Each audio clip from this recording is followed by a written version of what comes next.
Hello, this is Roman from the Chess Video Guide channel. I'm playing a game on the Internet Chess Club. This is a game with the 15 minutes sudden death, so I'm playing against a player from Germany, and we're having a Sicilian defense. So this is a slightly unusual move. The idea is to probably fianchetto the bishop as soon as possible, and we're probably going to end up in some version of accelerated dragon. Already here there's some options in that I can play knight to c3 or bishop to e3, and probably one of them is more precise than the other. If I want to play the Maratsi bind, I have to play maybe even c4. Not entirely sure if c4 here is out of order. It might be playable actually. I don't think there's any particular downside to playing c4 so quickly. Let's try to play this. So we're actually gonna be in the Maratsi bind probably.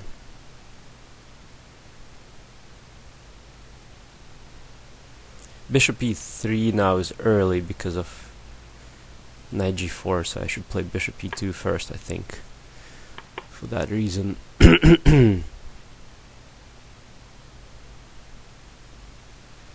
Again, now there's options. Do I castle long or do I castle short?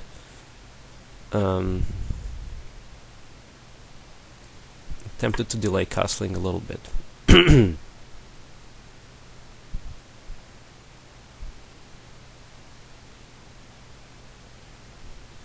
So, having come out of the opening, I'll probably try to just build up the defenses and make sure that I can hold on to my spatial advantage.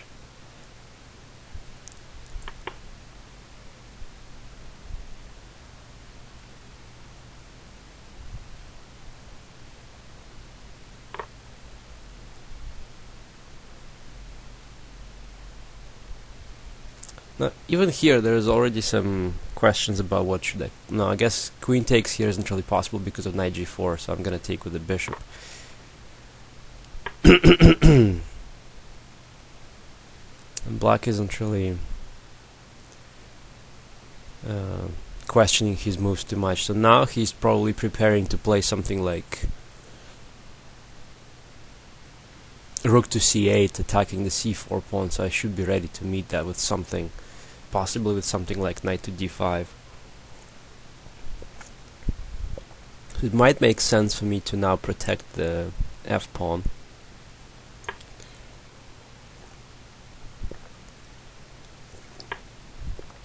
Yeah, as I was thinking, black is playing very quickly. What should I do? This is the problem with some of these accelerated dragons. There's some subtle differences in how white should play depending on what black does, and it's really hard to remember what each subtle version of this accelerated dragon really brings on. So now I can try to play b3, I can try to play a3.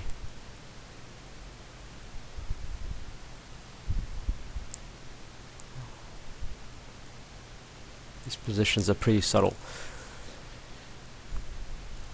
I also have to watch the clock, of course, because if I don't, then I'll just end up in a slightly better position, but completely no time.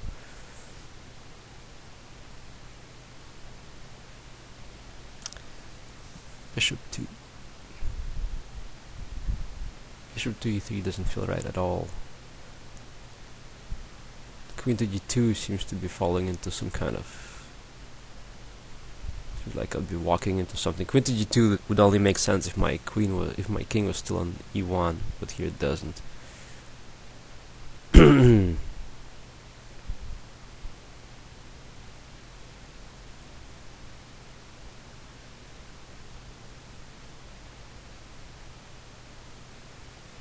Yeah, it's a tough one.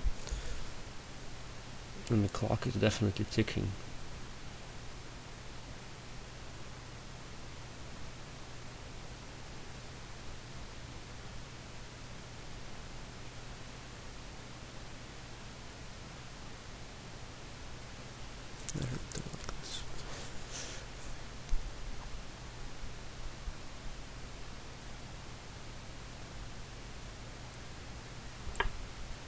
This doesn't feel right, but I just can't make a decision about anything else. And he's really not thinking at all. This is the annoying thing about these kind of positions. So now, knight to d5, I think, is roughly what he wants, and roughly what I don't want. But I just don't see a way of avoiding that.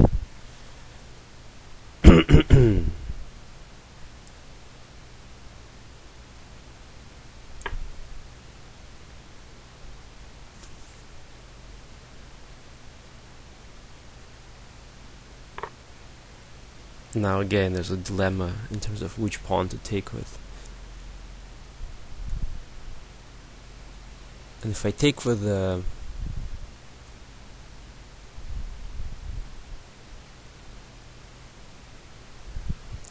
C pawn, then he's gonna get the C file. If I take with the E pawn, he might get the B5 break. I'm really not a big fan of this situation. There's just no thinking for black at all. He just does bang, bang, bang. But at this point, though, hasn't he gotten his queen trapped?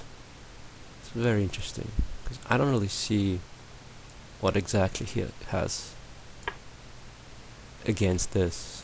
I don't think he's got anything. Uh-oh.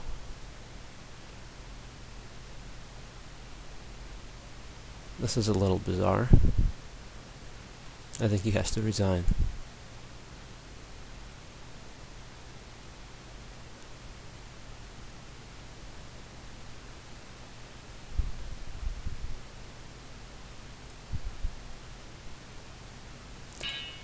This is the downside of playing quickly in positions that are really familiar to you. Sometimes you may get overconfident, lose alertness of the tactical subtleties of the position, and just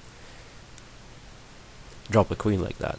Well, I definitely need to brush up my theory in this line, because I was just out of my book on move 8, which I probably should do better than that. Okay, thank you for watching.